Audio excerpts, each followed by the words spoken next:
Let's make Bihari style chicken curry. Bihari chicken के बारे में मैंने बहुत सुना और यूट्यूब में भी बहुत देखा और देखते ही खाने का दिल करता था, लेकिन मैंने कभी भी ट्राई नहीं किया।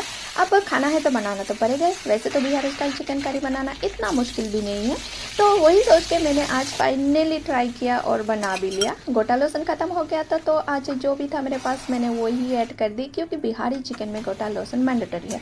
तो आज मैंने पहली बार ये चिकन करी ट्राई किया था और इसका टेस्ट सच में इतना ही बढ़िया था कि मैं सोच लिया कि मैं फिर से बनाऊंगी। तो आज के लिए इतना ही। Bye bye.